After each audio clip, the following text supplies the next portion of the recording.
Spring energy. What happened? I love it. We're coming off of Memorial Day weekend. You're like, oh, you know what?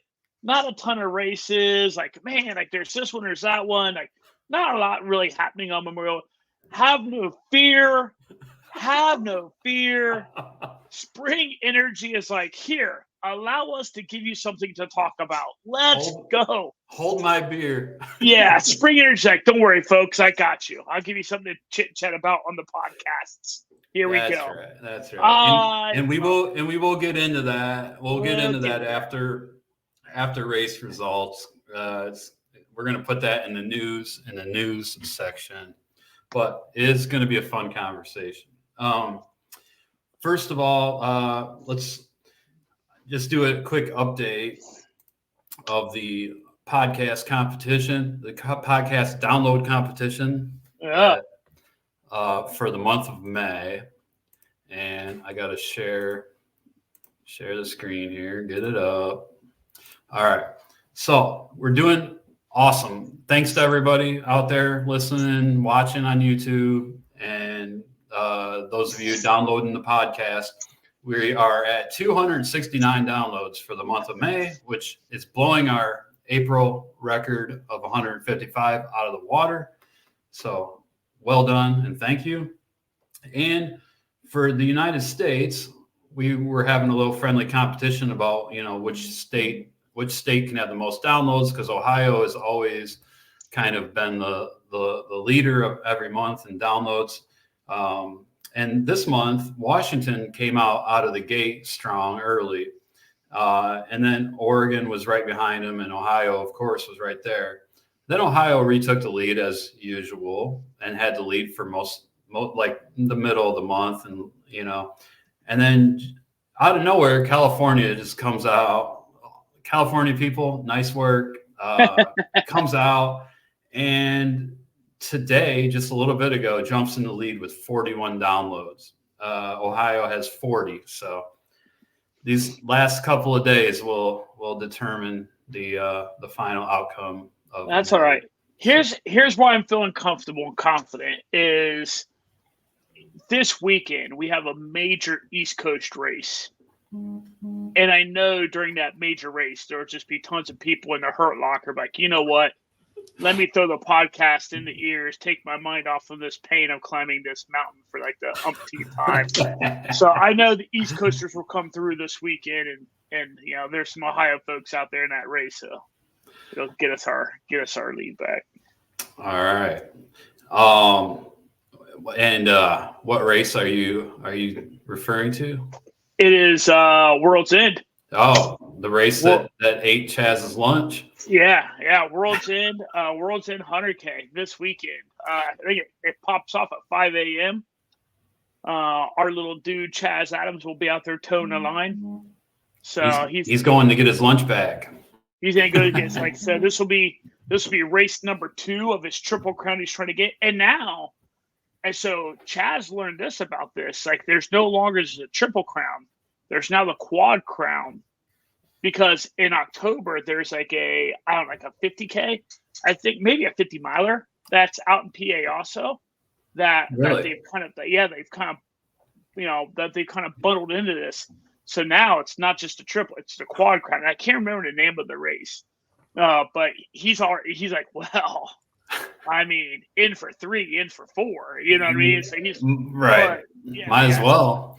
Yeah. So you got Heiner 50K, a tough 50K, a lot of climbing. Yeah. Yep. And then you got World's End 100K, which is an eat your lunch race. Yeah. You got Eastern States 100, which is no joke. Yeah.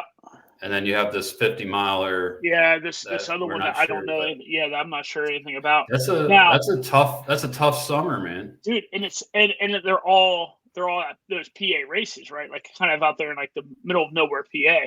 Rocks, Broods. Shit, brutal. And I think we've talked about this on this podcast. Like the word is like that. And I actually, you know what, for our listeners, if we have listeners that are listening or watching that has ran both World's End 100K and Eastern States, I'm curious to hear their feedback on this. I'm hearing through the grapevine that World's End 100K is harder than Eastern State's 100 miler. And so, like, I want to hear from I have not done either. I want to hear from the listeners who have done both, what their thoughts are on that. So if you've done both, hit us up on the social, slide up in the DMs, let us know what's what. I want to know. I haven't done either of those either. So yeah, I'm very curious on that. And before we slide off of the download podcast download competition, I do want to just give a shout out to Upstate Race Series. They left us a nice comment on one of our YouTube episodes. So we appreciate that, and we always want to give our listeners a shout out. So Upstate Race Series looks like they're out of South Carolina, I'm guessing. They do have some races in North Carolina, but quite a few in South Carolina. So yeah, if you're down in that area or going to be down in that area, check out their race calendar. It's they got quite a few events going on. So let us know what you ran too. Like, let us know what races that you've done from these guys, what ones you like, what ones, kind of, let us know what we should put on our wish list. And maybe there's a race that, dip down into the South Kakalakis, knock off some trail and some running down there. I've never ran a race in South Carolina. I'm assuming, being an Ohio guy, you go down there in the spring and you absolutely get kicked in the face because it's probably super humid and you're like, what's going on? So, if you've ran any of those folks' races, let us know, and I'll definitely add it on. Yep. All right, let's get into some race results here, and we're going to start off with Zegama. Okay, Zegama, it's not an ultra, but it's a trail marathon. It's a very famous trail marathon in the town of Zegama in Spain, and that's in Basque country. So there's some very technical parts of this course, like running on like ridge lines with rock, and like basically only one person really would run over that. No, there's probably a few, but there is 8,858 feet of climbing in this marathon, so it's no joke. And Kilian Jornet, he has a rich history of winning this race. He had 10 wins at Zegama leading up until Saturday, and he jumped into Zegama this year, and of course he just blew the field out of the water. What was his time? It was like 3 hours. No, that's the women. His time was 3 hours and 38 minutes.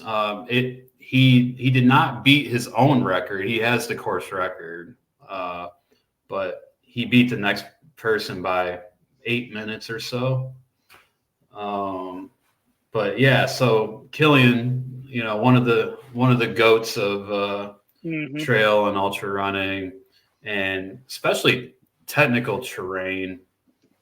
He just went out and dominated this race like I would expect him to do. The cool thing about this race is the town gets behind it. They said there's like 30. Let's see, this Outside magazine, this in their run department, 30,000 people or so come out to watch this race. I mean, like on that one video that floated all around. I mean, like it was literally like I don't think I got on Instagram once, or Twitter for that matter, one single time over the weekend and did not see Kilian basically, running not basically like literally running up this mountain, and like the whole town, the whole town's basically on this size mountain, and as he gets close, just opens up. Yeah. Maybe just runs right through the crowd. It was amazing. Like I can't wrap my head around it. I think I know what video you're talking about. There was like a bunch of rocks on the trail, and he was running up the mountain like a beast. Yeah. And there was just people lining it the whole way. And then like once he like peaked out at the top, just kind of opened up and Yeah, it's away he just went. insane. Yeah, it's a Yeah. really cool. Yeah, and 3 hours and 38 minutes for a tough trail marathon with like almost 9,000 feet of climbing. I mean, I can't like regular running, ultra running brain like can't compute that. But it's part of the Golden Trail World Series as well. So yeah, congrats to Kilian. That's really awesome. And good to see him out racing again Yeah. as well. And for the women in Zegama, the winner was Sylvia Nordskar from Norway.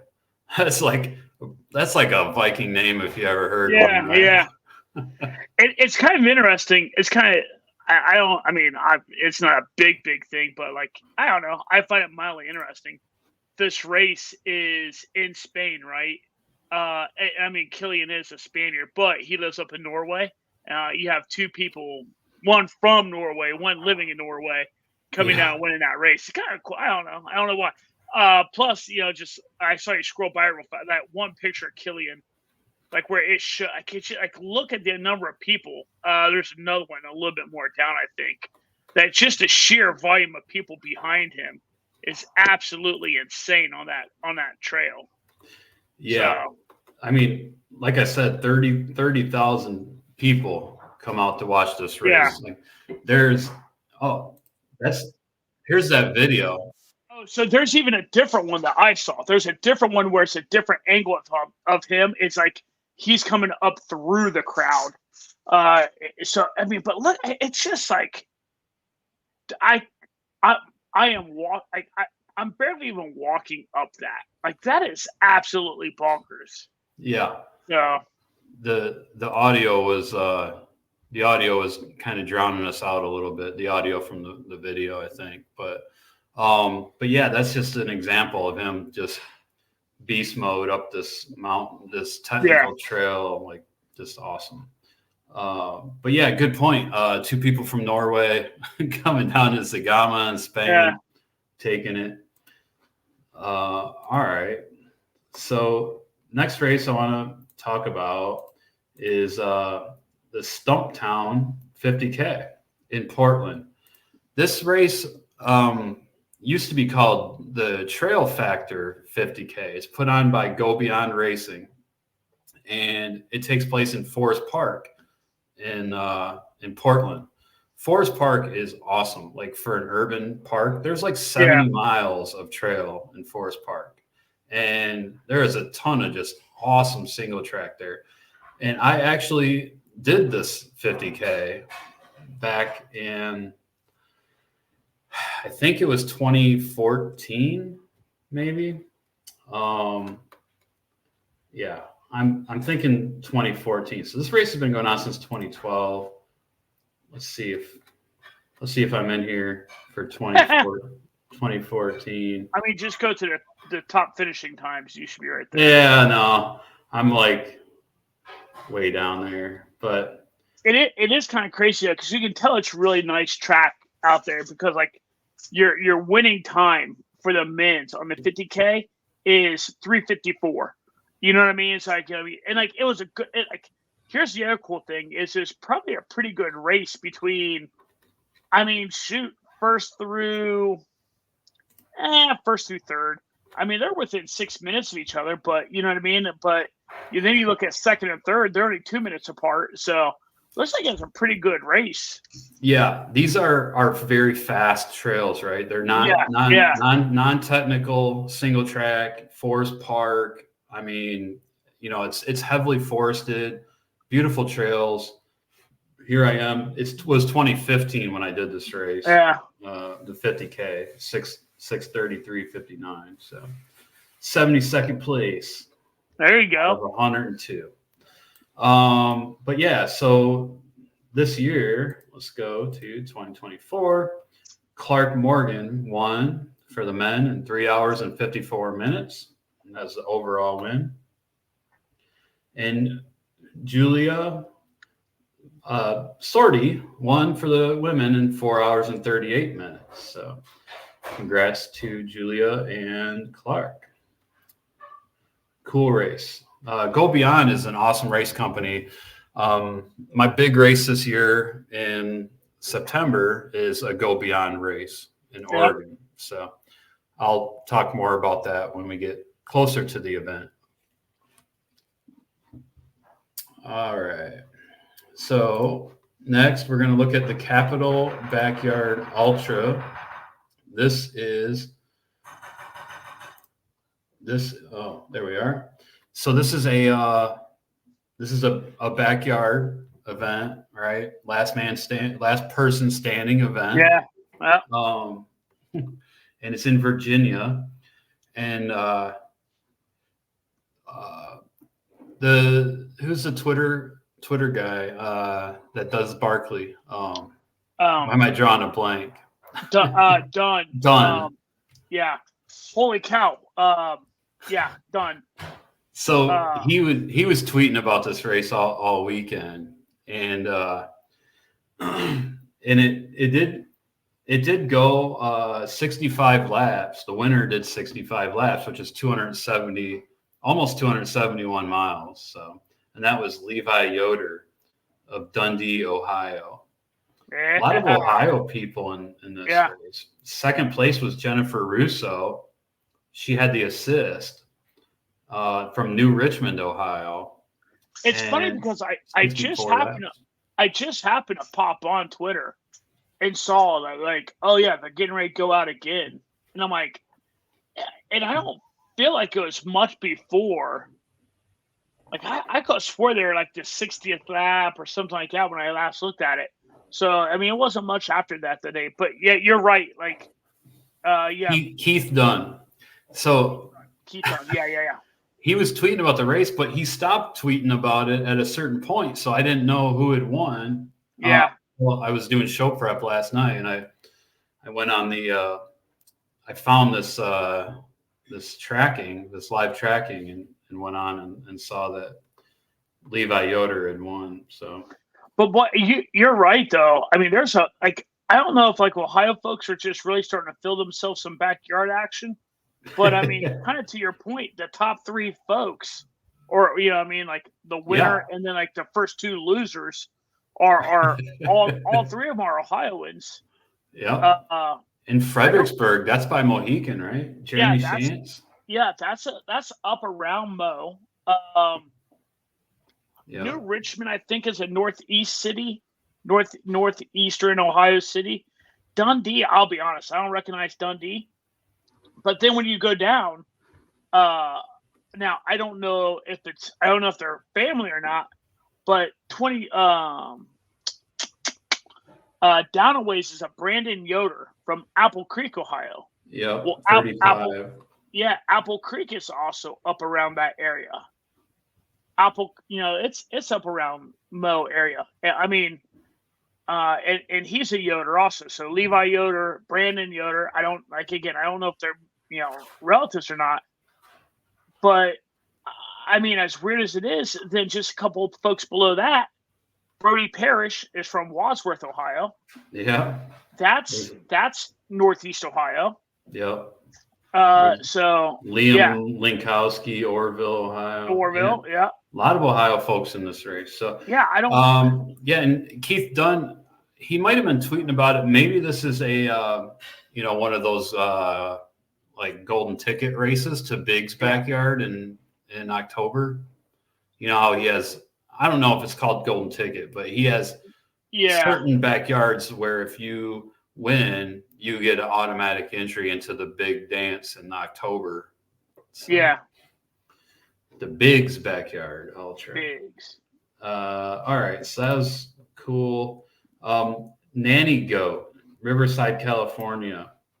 So this is a 1 mile mostly dirt grass loop with good footing and a trail wide enough to allow easy passing. And they have timed events. This is in San Diego, Riverside, California. It's in Riverside, California. And the only reason, one of many reasons I wanted to talk about this race is that a friend of mine, well, a Strava friend that I met at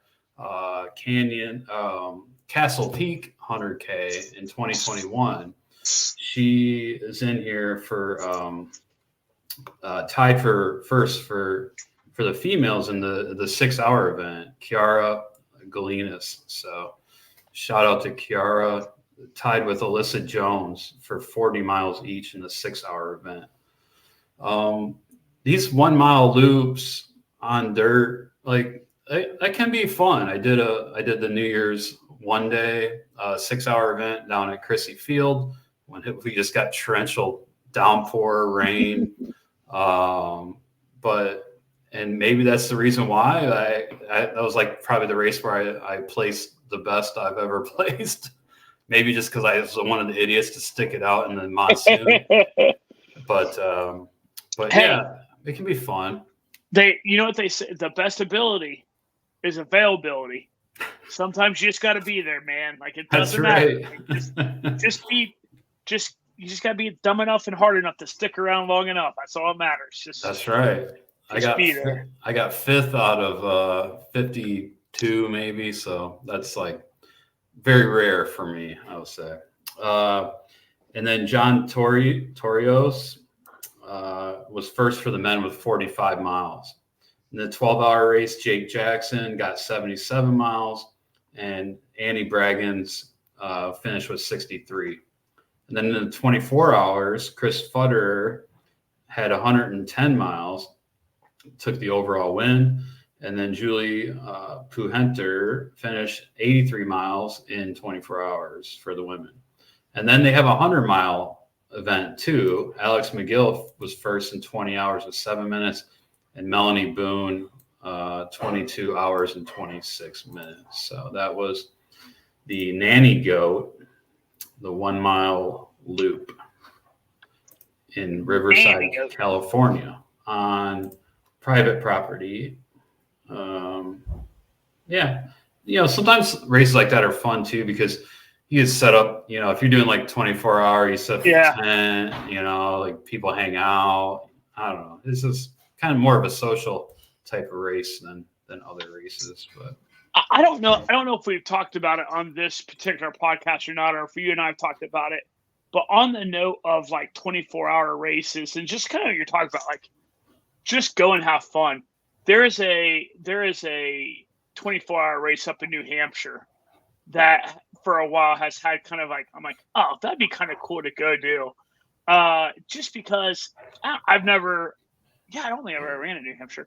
But really, I will also admit the buckle is kind of dope if you get to 100 miles in 24 hours because it's like a hamster with like red, like rubies in the eyes. I'm like, oh, that'd be dope to get. But yeah, I've only done one timed race, and it was eons ago. Me, Flores, and Baxendale did it together. We did a 3-man team.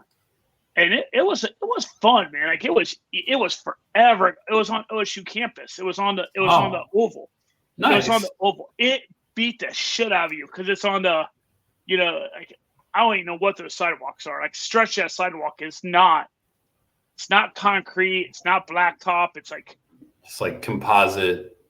It's like rock. It's like rock. Like, you know what I mean? So it was not very forgiving surface? Oh, none. But, I mean, we had a blast. Like, I remember Jen stopped by with the kids. They brought donuts one time. Another time they brought and you're like, oh, it's kind of cool. And, like, I kind of feel like I remember, like, college kids walking by, like, what in the fuck? Like what is going on? Idiots running loops out on the oval, you know what I mean? Like it was cool. It was cool. Hell yeah, that's what it's all about. Okay, so another race is in Wisconsin, in Belleville, Wisconsin, the Sugar Badger 50-50, out and back on the Badger Trail and the Sugar River Trail. I think there's some other races that take place on the Badger Trail in Wisconsin. Amelia Driscoll and Jonathan Knoll won the 50-miler in 7 hours and 24 minutes and 6 hours and 23 minutes. Alexandra Sealiff and Aaron Fearing won the 50K in 4 hours and 56 minutes and 4 hours and 12 minutes. Next race, the Fools 50K, and that's in Ohio. Yeah, up in Peninsula. So they added some distances to this event. There's a 25K, a 50K, a 50 mile, and a 100K. And I think their 50K was their flagship race, right? Fools 50K. Yeah. So Peninsula, Ohio, that's near the Cuyahoga Valley National Park. The race moved to a 5K loop course on private trails at Camp Manitowoc. So it's a 3-mile loop on trails, which, that's kind of in the spirit of the whole timed event, 1 mile loop, 3-mile loop. So that could be fun too. But so let's see, Heath Goshern won for the men. Let's see. Oh, the 50K in 3 hours and 47 minutes. And for the women, Angie Darbison was first in 5 hours and 9 minutes. So, and then in the 50 mile, let's see, 50 mile, Virginia Bibb Golden was first for the women in 11 hours and 5 minutes, and Suzanne Park was second, 12 hours, 23 minutes. In the men's race, Mike Duma was first, 9 hours, 14 minutes, and Luke Payne second, 9 hours and 40 minutes.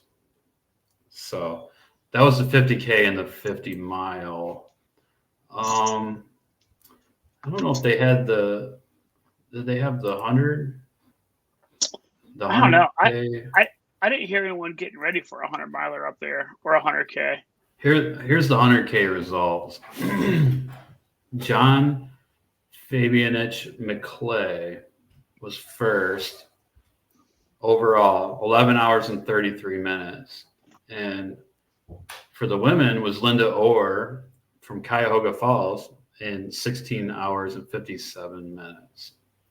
So, there was only 7 people that did the 100K. Yeah. I mean, it's the 100K. So it's on a 5K loop.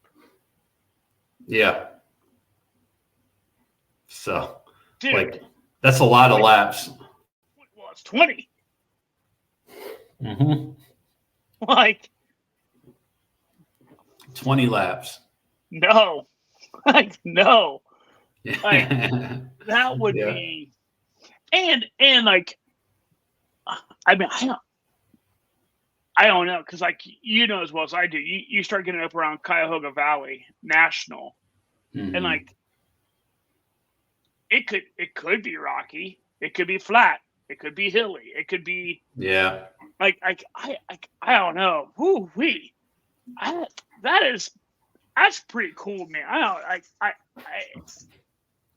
would do it. I would do it. I like the logistics of loop races. I don't know why. It's just my mind works that way, where I don't know. You know what to expect on every loop. You kind of just go into autopilot after a while. I mean, here's what's kind of cool. In all honesty, here's the really cool thing about that race, I guess, is you can actually very, very, very easily do that race without crew. I mean, if you for sure. you know like the old school card tables. Remember the card tables your mom and dad probably had that had the legs folded. You know what I'm saying? Yeah, we have one. I have one here. I don't know why I said your parents. I have 10 of them in my house. I swear, I feel like every family member they just get passed down until they land at one person's house. But anywho, it'd be kind in a weird way, right? You could set up a card table and just have a little outline on the table of all right, completion of loop 2, grab this. Completion of loop 4, grab this. Yeah. So, I mean, like that's just a 10K. I mean, it's just, yeah, I don't know. Like that'd be really interesting. You know what I mean? And again, going back to like if you need to take a quick crash, you know what I mean? Like right there. Yeah, people set up tents and stuff at events like that. I mean, yeah, I mean, that's, when I did the New Year's one day, they just had a table for water bottles, right? It's like, you didn't even have to carry a water bottle with you. You could just have it on the table. And then every loop I would come in and like smash some water. I'm actually looking, I'm kind of curious on the 5K loop. I'm kind of curious what and that's put on by Western Reserve Racing, which is, they do Burning River, right? Do they do Burning River now? I think they have for a while. I think so. Here we go. Fullest 5K course map loop. It's 167 feet of gain in a 5K. Yeah, that's 3 miles. So that's like 50. Yeah, like 50 feet a mile. Yeah, it's not. That's not terrible. It's not nothing, but so if we do 50 feet a mile, if we do 50 times 30, then to give us what it would be on a 30K, right? So 50 times 30, correct? So you're looking at about 1,500 feet of gain on a 30K. Does that sound about right? Maybe a smidge more. Wait, how much did you say it was per loop? Oh, wait, duh. It's 167 feet per gain per loop. So wait, and that's on a 5K. So that's not much climbing at all. For like 100K, you're looking at like 3340. Yeah. Because I can just do the 167 times 20. Yeah, 167 times 20. 3,300 feet of gain over a 100K. That's pretty flat. That ain't pretty flat. That's like running across your desktop. And there was 10 people in the 50K, or the 50 mile. I mean, 10 people in the 50 mile and 10 people in the 50K. So there really wasn't too many people in this race. And it gave you wait a second. Oh, yeah. And 10 people in the 25K. Is it limited to like 10 people per event? I don't know.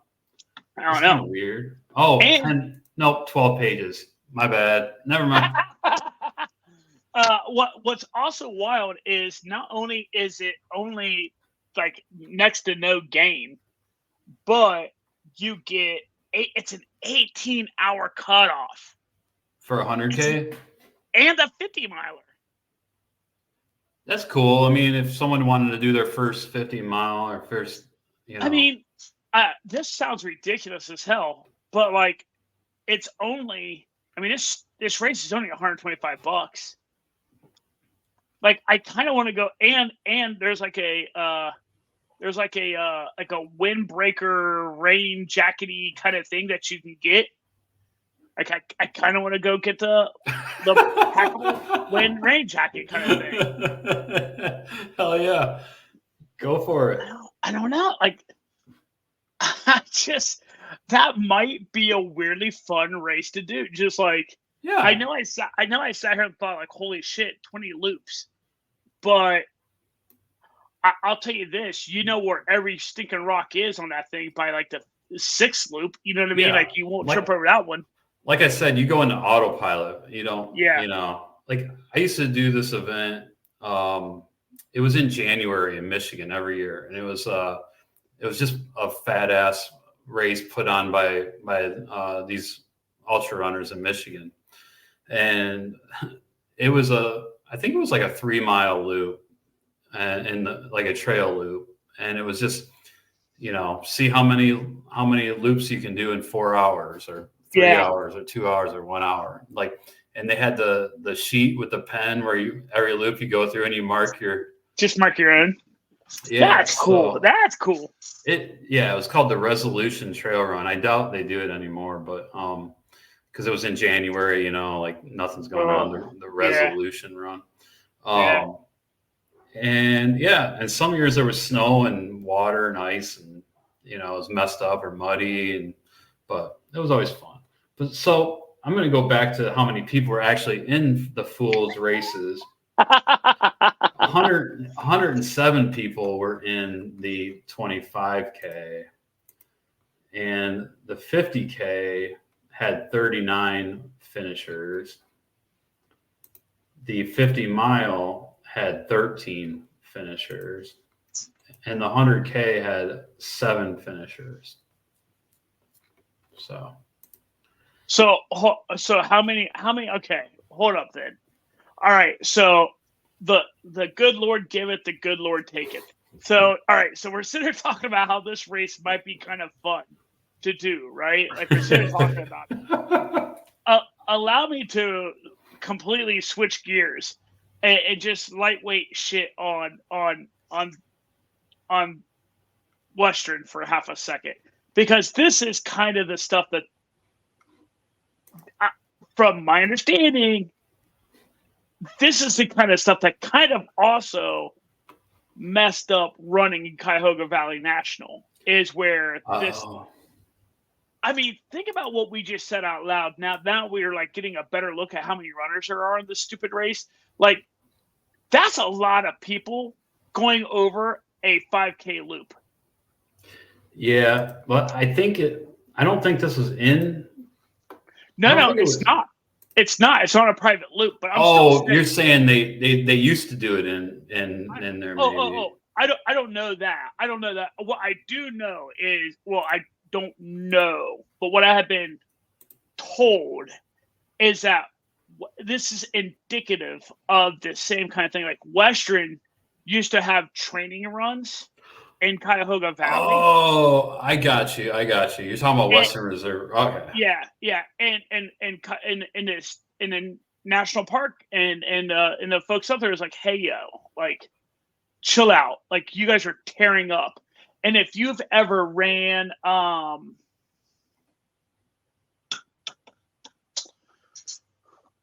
God, Roma Scissors. If you've ever ran Roma Scissors at up in there's this one loop that went out in this really big, and you actually had to bring like a cornfield back to the, and like, but from what I've heard is like Western Reserve used to always go up there, and like they were asked, hey, stop doing this.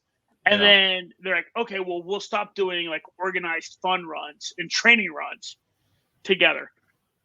And when they did that, what did they do? They simply broke it up and said, okay, well, this group meet at 9. If your name is A through this, meet at 9:15. And so they were still doing it, and they're just being kind of manipulated. Anywho, all of this kind of goes back to like a theory that some folks have in Ohio about West Reserve is not really the best at caring about the trail. Yeah. They love themselves some money, and they'll just like, well, if 50 people love it, 55 people will surely love it. Well, if 55 people love it, 65 will surely love it. And it's kind of like back in the day when I was when I was in the Army, and the old joke was, hey, how many people can fit on a 50 pack? One more. Yeah. You know what I mean? And like that was it. Or 80 pack, or whatever that stupid cow truck thing was that we used to have to cram in the back of. Yeah. It was always like, how many people will fit? One more. And like that's kind of Western Reserve's ideology to running, it feels like, where they're like, oh, anywho, once we started reading the numbers, like, holy hell, that's a lot of people on a 5K just trampling that. Could you imagine if it would have rained? Like thing would have been a death march in that stuff. That's true. That's the downside to races like that. Yeah, in Burning River, it used to be a point-to-point race, but the Cuyahoga Valley, they pulled the permit, right? Or so Now it's an out and back. And so, but I'm pretty positive there are no more races in Cuyahoga Valley National. And when you look at the why behind it. Yep, I got you. So, anyways, kind of interesting. Right. I happen to know for a fact we have a listener or a watcher. He may or may not like comment on YouTube or on one of our posts, hey, if I'm right or wrong, because it's not really of his nature. But if you want to reach out and let me know how right or wrong I am, you can let me know. All right, let's move on. LazCon had some crazy things going on here. So I think this picture was doctored a little bit because he looks emaciated. He looks super thin in that, doesn't he? Yeah, I don't know. I don't think he lost that much weight already. But anyways, Laz made it to East St. Louis, and Jared Beasley posted yesterday that he was at an impasse because his daily output hasn't been enough to keep the crew plan together. He only has crew until Thursday, and if that was to end, if that is the end of the road and no one's there to continue, then he, the current crew guy, agreed to drop Laz off at home. So he sounds like if he didn't get crew, he was going to call it like tomorrow. Well, then 11 hours ago, Jared Beasley posted that Laz made it to the Gateway Arch of St. Louis, state number 8. He was looking for an Egg McMuffin breakfast, and he said thanks to the ultra running community, he got enough new crew to get him through June. So good news. June? Yeah. Dang. So good news. LazCon is still on. So it's funny. The picture we were talking about where he just looks super, super thin. Like he does look wildly thin in that picture. Maybe he is that thin because if you zoom in, that is a Bang energy drink he is hammering. I mean, like he's getting all of his nutrition through Bang energy drinks, McMuffins, and Pall Malls or whatever he smokes. You know what I mean? Like Pall Malls, non-filter. Like it's insane, man. It is absolutely insane. He is a good God. He is an icon, just an absolute icon. Yeah, with his like 95% artery blockage and everything, he's just rolling across the United States. It's amazing, dude. It's all right. Hey, so on just a flashback on a different topic. Remember how we were talking about Triple Crown and how there's now a quad crown to it? Yeah. I now know the name of the 4th race. All right, lay it on us. The 4th race is called Black Forest Ultra. Okay. All right. And it's also nicknamed the Blacklist.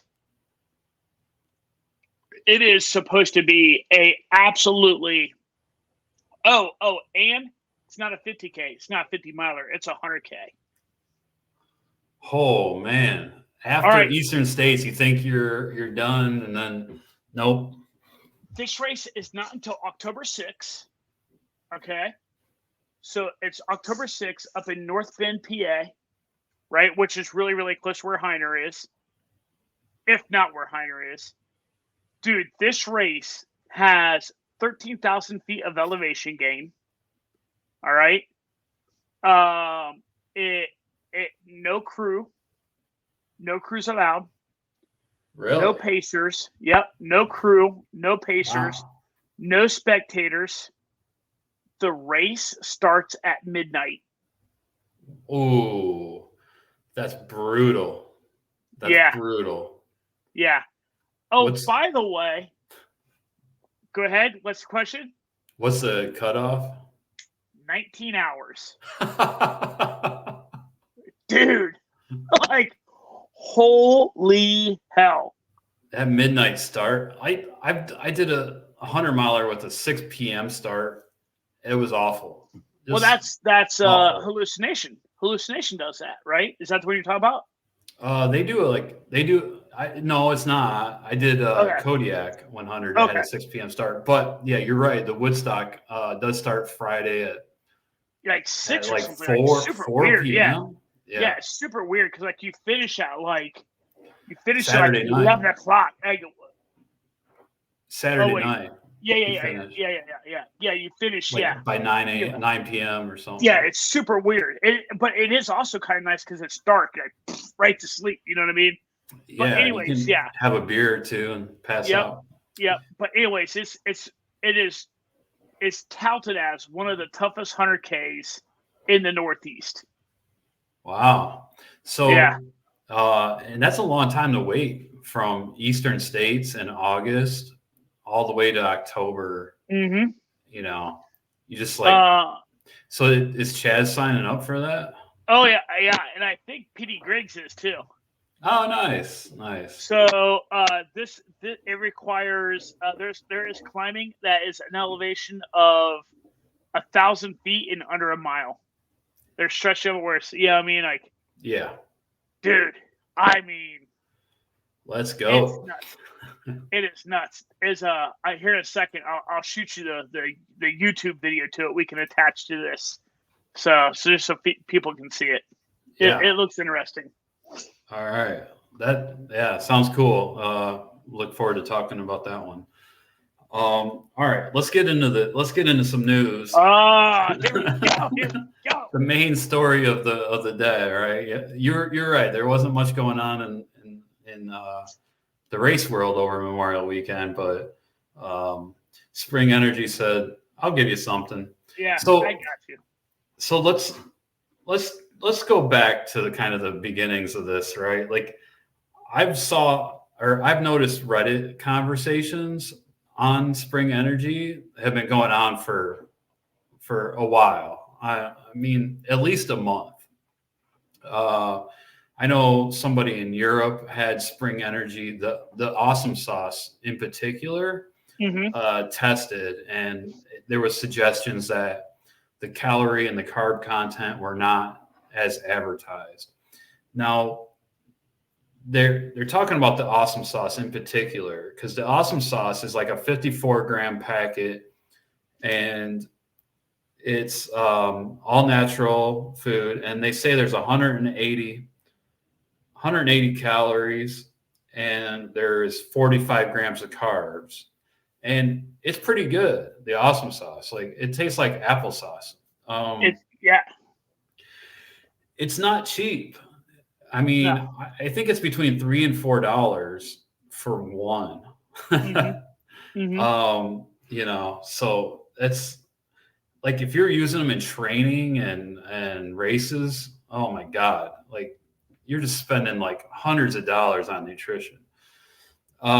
So also on Reddit, the reason why this all started was because some scientific people were like, there's no way that this amount of stuff in this packet can equate to these, this calories and carbs and that.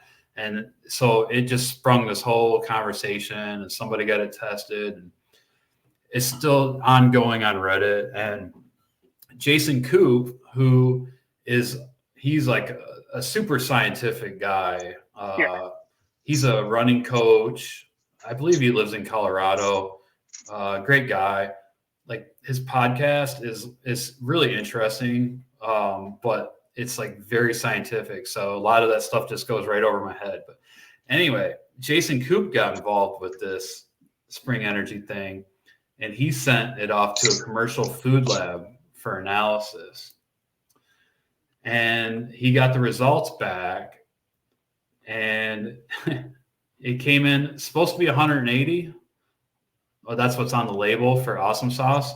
75 was the result. So 75 calories versus the alleged 180. And then 18 grams of carbs versus 45 on the label. Now, I know there is some variance, I think, with the FDA and whatnot. I think you're allowed a certain amount of variance to what you put on the label and what it actually is. But this is like way outside of that variance. Now, I don't. What? I have bought like a 20 pack of Awesome Sauce, and I use it sparingly. I don't use it for my main gel. I use the GU gels, the original OG, like chemical laden gels. Just because they work for me, because my stomach, doesn't like natural stuff when I'm running. So, so I stick with GU. But for those that heavily rely on Awesome Sauce, and I've read many comments and reports that people have been bonking during races using Awesome Sauce, and now it's all kind of making sense. And you mentioned that you also use Spring Energy, right, in 2023? So, as a matter of fact, he's got some left over. And so, I mean, what's wild is this is Edinburgh. I mean, look, this is a drop bag to Old Dominion 100. Edinburgh is an aid station there. So here is a pack of Spring. And like Awesome Sauce is one of the ones in here. So I used Awesome Sauce for all of 23 and a good portion of 22, if not all of 22. And like, it's kind of funny because like you sit and you look and like, I mean, listen, it's well known where, what kind of runner I am, and it ain't like I'm burning anything down. But on the same note, it is kind of funny because like I do remember having runs even in like the fall of 22 and spring of 23 where I'm like, good God, like, I am tired. Like I am wore out. Like to the point where like there's no way this 22-mile run at Mo should just be wrecking me. I mean, wrecking me. Like you don't get that boost from getting calories. And it was weird. Like I remember just thinking, like, God, and it's funny because I run with like Chaz and I run with Pete, and like both those guys are admittedly much better runners than I am. But I can usually, with them being nice and slowing down, and with me really struggling, I can usually run with them, right? Yeah, sure. But I just like thinking, good, I am now. Again, what's the correlation? What's causation and correlation? Was I just out of shape? Was I just getting older? You know what I mean? Was there other stuff? Maybe, yes, no, I don't know.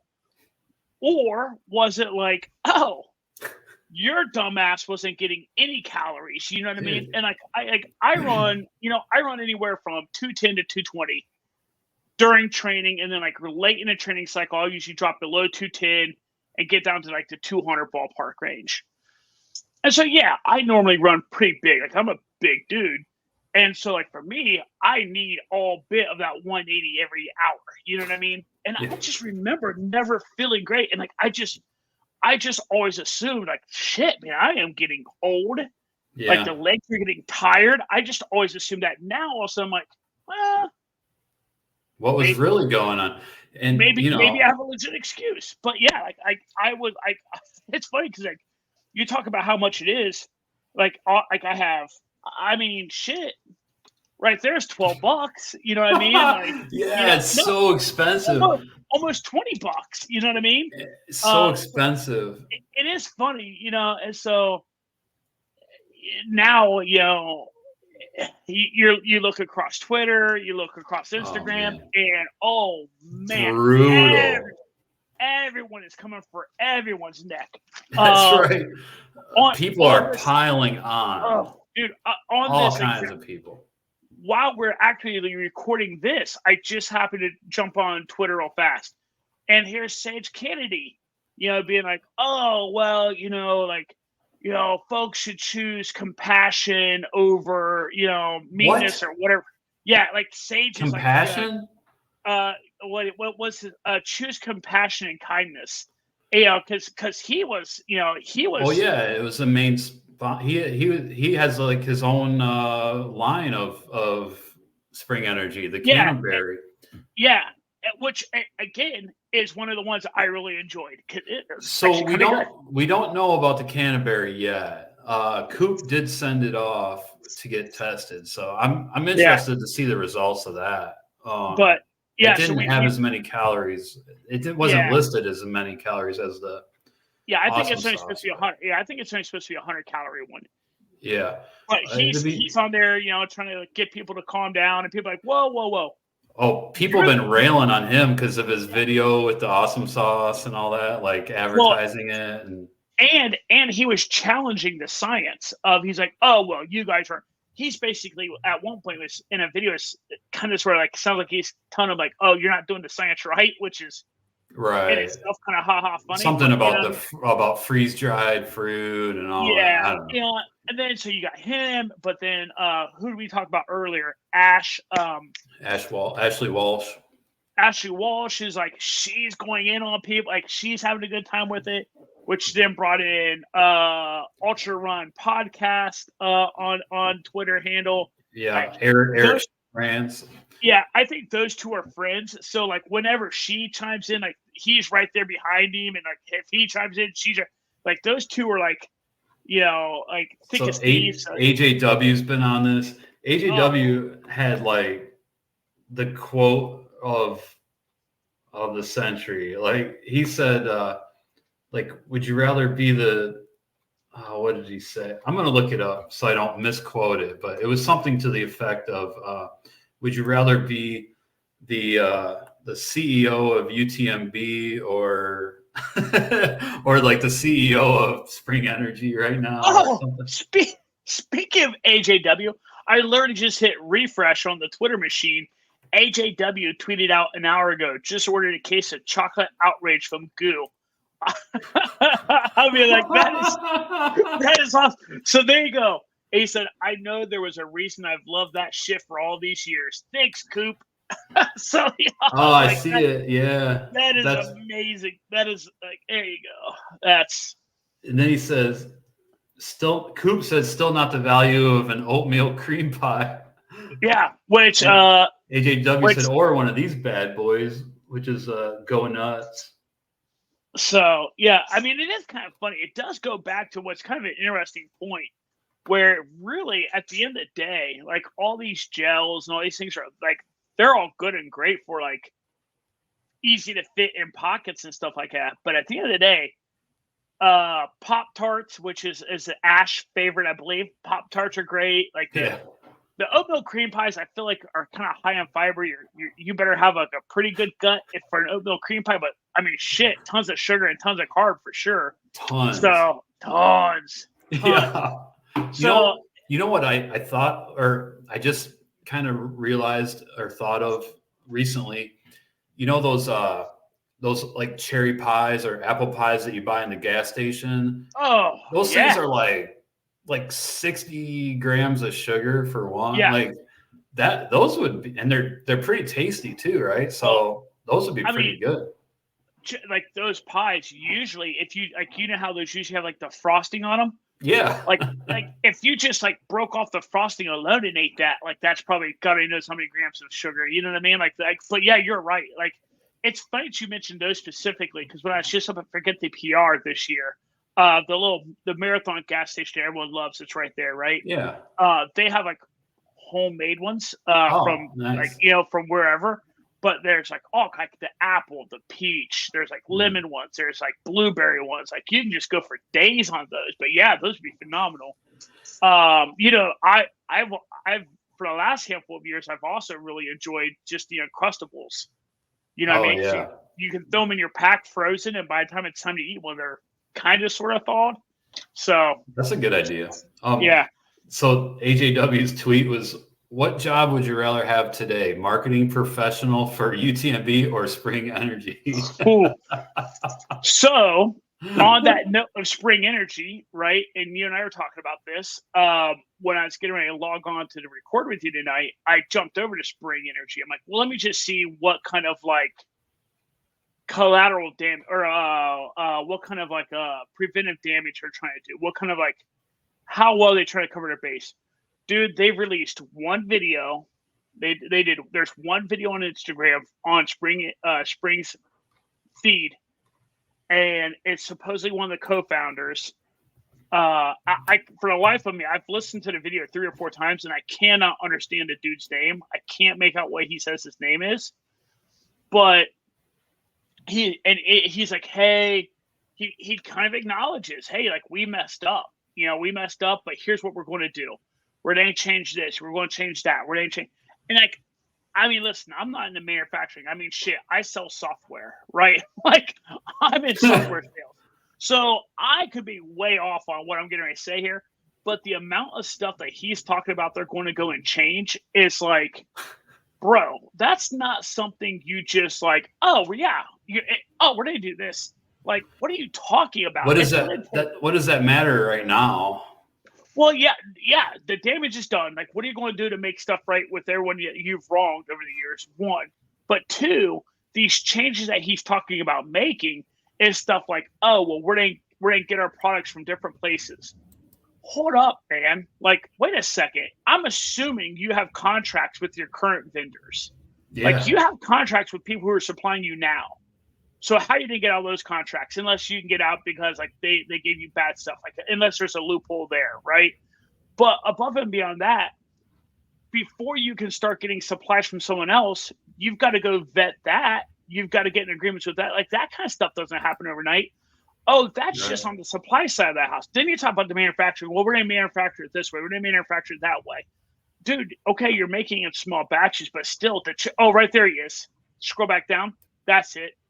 I'll stop talking. We'll list this. Oh, I got to get the audio going. Still no audio. But like the changes he's talking about. All right, let me. You play with that, but the changes that he's talking about making are not changes that just happen overnight. Like it's just so dumb. You had made a comment earlier. I really truly don't know how they survived this. Like I really don't. It's a death sentence. They're gonna have a class action lawsuit because, I mean,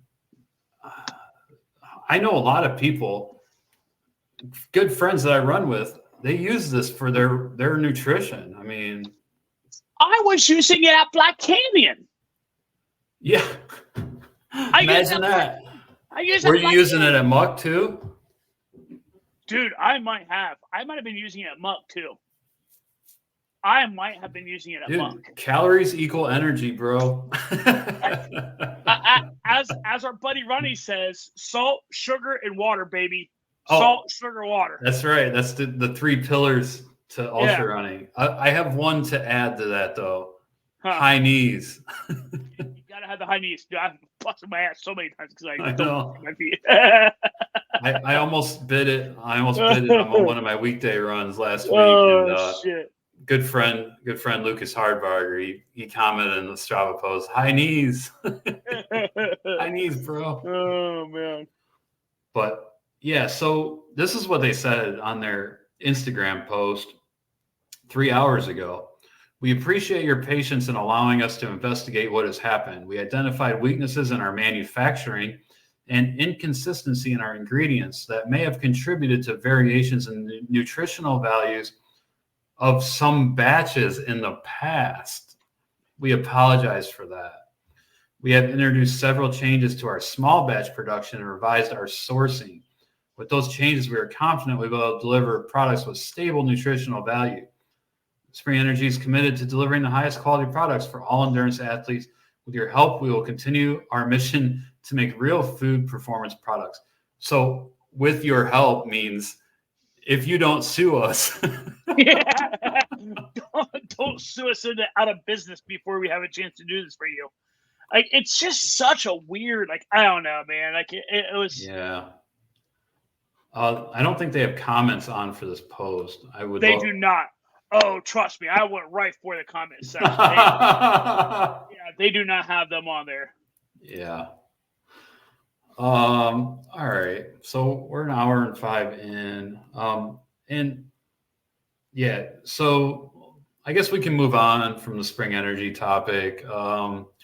It's going to be an ongoing saga, so we will continue to follow it, and we will bring you the latest news with the spring energy gels. I for one was thinking about switching over to them, but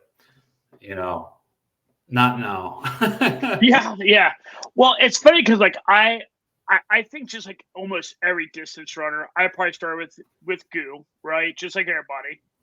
And then I think after goo, I think the next one was like, I don't know, Stinger. I love Stinger for a really long time. And then I got tired of Stinger because of like the stickiness, which is like, duh, it's effing honey. What do you think it's going to be? So, you know what I mean? I think I landed on spring, and I can't remember what runner. It was one of the elite women that I saw, and she was like, "Oh, this is great." And da-da-da. I'm like, "Oh, well, super." Yeah, man. You know what? It could very well, maybe Vipa was using it for like their gel of choice. I can't remember what got me turned on to it, but yeah. So anyways. Yeah.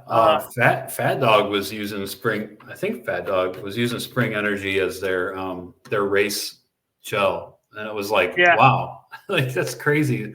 Yeah. Because they're so expensive. All right, so we're getting close on time, so I think we'll just wrap it up with one last thing. Speaking of AJW, he came out with his article, his AJW's taproom article on I Run Far. And for those of you who have not run Western States and are curious about the course, his article on I Run Far from Friday does a great job of breaking down the whole Western States course like in detail, in the different sections. And the first section is Olympic Valley, the start to Robinson Flat. And that's kind of the most mysterious section to me because it's in the backcountry. I haven't been on this section. You can only access it for a few months out of the year because of the snow. So that's kind of the most mysterious part. It's a tough first. That's 50K in that section, Olympic Valley to Robinson Flat. It's a tough 50K. I think there's over 7,000 feet of climbing in that 50K, and it can be technical depending on the snow and everything. So he does a good job of breaking this down, and then he does Robinson Flat to Forest Hill, which is the 62-mile mark, and then he does Forest Hill to Rucky Chucky, which is Cal Street. That's the 78-mile mark, I believe. And then river, so the Rucky Chucky and the river crossing there to the finish. But if anybody's interested in really kind of knowing what the course is like, it's a great breakdown. I'll link to the article in the show notes. So. And we'll be talking more about Western States in the upcoming weeks. It's just like what, 4 weeks away or something. So, so what we have within the next, is it 4 weeks or is it 6? It's the last weekend in June, so it's June. It's June 29th. So we have some really cool big races coming up. Shame on me, I lost track of it. Old Dominion was either like Old Dominion. Did we miss Old Dominion? But very well could have, because Old Dominion is like low key as all. Well, that's in May, right? Is it May? No. Oh, you know what? No, it's the first weekend of June. Okay, so it's this weekend, maybe. It's either this weekend or next weekend. So in the next couple of weeks, and by the way, good luck to anyone running the following races we're getting ready to talk about. But we have Old Dominion coming up. We have we've already talked about a little bit. We have World's End 100K. World's End 100K is Saturday as well. Yep. So we have that coming up. We have Old Dominion. We have Mohican 100 coming up. So you got that one coming up. Yep. Obviously, like we're talking about right now, we have Western States coming up. So in the month of June, you have some iconic big boy races coming up. 3 of the 4 races I just mentioned are in the top 7 for oldest 100-milers in the United States. You got number 1, number 2, and then the 7th oldest 100-miler in the U.S. So some really cool races coming up. So, on that note, Old Dominion is June 1st, is confirmed. It is this weekend. So on that note about the oldest 100-mile races, one article that we're going to talk about next episode is about the last great race. And you know what the Grand Slam is, right? The Grand Slam of ultra running. You have you have Vermont, you have I think Western States, you have Leadville, and Wasatch, I believe. It's I thought Old Dominion is part of the Grand Slam. So Old Dominion, it can be part of the Grand Slam. Like you got to do like four races, right? So Old Dominion is part of the last great race. The last great race is 6 of the oldest 100-mile races that you do in one summer. Oh. So we're going to talk more about this in the next episode. We're already over time now, but it breaks my heart that I'm kind of okay with it, but it really breaks my heart that I was never able to get a finish at Old Dominion, and I don't think I ever will be able to at this point. That's just such a weird, hard, what a cool ass race. Like the RD is kind of a old, like he could ruffle some feathers for sure, but just what a race! Watch the pictures even roll across right now. You're just like, what? Just it's such a rough one. It's literally as old as Western States. I mean, it maybe started the year after Western States, right? Like, one or 2 years. Like the lady who still is very, very active with the race, she went out there. She met Gordy. Yeah, she met Gordy, learned what it was, and she's like, well, we got to do that back on the East Coast. And literally just brought it right back over. And basically it's an old horse race that she's like, here we go. Same. And it is an MFer. It is a MFer of a race. If anyone ever wants to talk, I will gladly chew your ear off about how that race ate my lunch twice. Yeah. So, I am intrigued. I mean, you have to finish within 24 hours to get the buckle, which is crazy. Yep. And then within 28 hours to actually get a finish. You get a duffel bag. You get a shitty duffel bag. It's just so funny. It's a duffel. It's like not something on wheels. I mean, no. It's so funny. Old school gym bag or something. But yeah, more to come. We're going to talk about last great race in the next episode. Should be a fun conversation. All right. You have anything else for everyone? I don't. Just like I said, if you're running one of those races, good luck. Let us know how it goes. If you've ran one of the races earlier we talked about, let us know which ones you like. What ones we should put on a wish list. But other than that, keep up the great work, everybody. Love to hear from everybody. So we'll talk to you next week. Yep. Have a great weekend. One last thing. Sorry. The virtual challenge starts Saturday. I'm just doing normal running this weekend. The weekend after, it goes to June 9th. So the weekend after, I'm going to do a special vert day out in Pacifica, Mount Montera. I'm going to go up and down and maybe do that a couple times. That's going to be June 8th. I'll be out there in Pacifica at Mount Montera. So maybe I'll go walk up and down some hills at Mo. God knows I can't run them yet, but maybe I'll go walk up and down. All right. Cool. All right, everyone. Well, thanks. Thanks for listening, and we'll catch you on the next one. All right. See y'all later.